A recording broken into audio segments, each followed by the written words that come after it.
दशरथ जी के महलों में पुत्र यज्ञ हुआ ये भगत कही मुनि आहुति दीने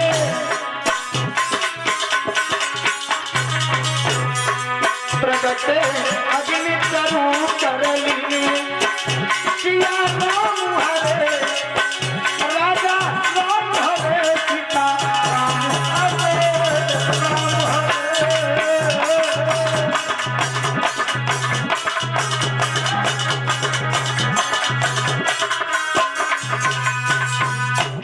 पुत्र से हुआ।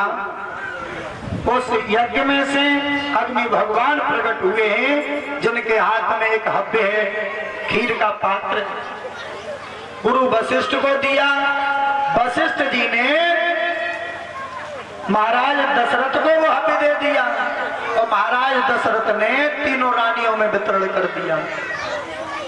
दो हिस्सा किए, एक हिस्सा बड़ी रानी को दे दिया।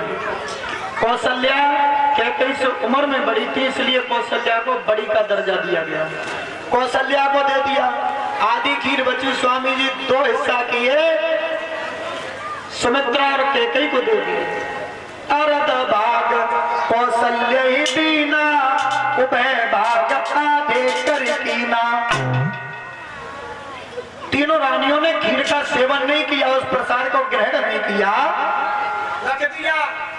और तब तक वो काम में लग गई। एक चील कहीं से उड़ती हुई चली आई, वो चील सुमित्रा के हिस्सा के प्रसाद को लेकर के चोंच में दबा करके उड़ गई।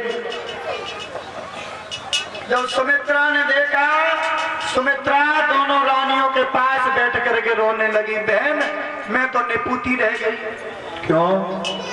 मेरे हिस्सा का प्रसाद चील लेके चली गई। देखिए महाराज की तीनों रानियों में कितना प्रेम है, बिल्कुल भी सौतिया डा नहीं है स्वामी जी। दोनों रानी बोली घबरा न बहन, अगर हम मां बनेगी तो मां तू भी बनेगी। दोनों रानियों ने अपने अपने हिस्सा की खीर में से आधा आधा भाग किया, सुमित्रा को दे दिया। दो हिस्सा की खीर खाई सुमित्रा ने, इसलिए दो पुत्र पैदा हुए सुमित्रा जी के, लक्ष्मण और शत्रुघ्न।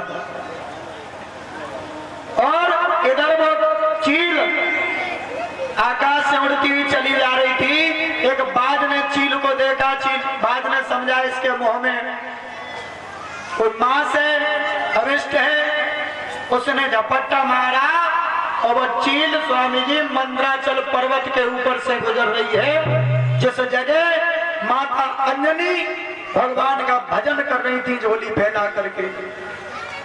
बाज का झपट्टा लगा चील में, मुंह से वो पात्र छूट गया, मैया अंजनी की गोदी में आकर के गिरा।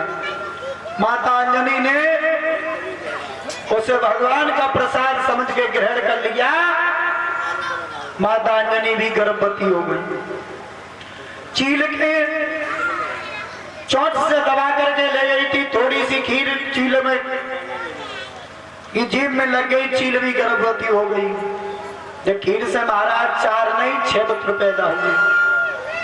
महावीर हनुमान को भी खीर से ही बताया गया है, और जो जटायु महाराज पैदा हुए हैं ये उसी खीर की देन थी, इसीलिए जटायु का भगवान श्री राम का दर्जा दिया गया है।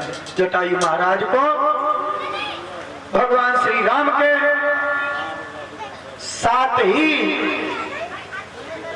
जोड़ा गया है। और तीनों रानियां गर्भवती हैं, समय आने पर तीनों के गर्भ से संतान पैदा हुई। वो भी समय नजदीक आ गया। कौन सा? चैत का महीना है, शुक्ल पक्ष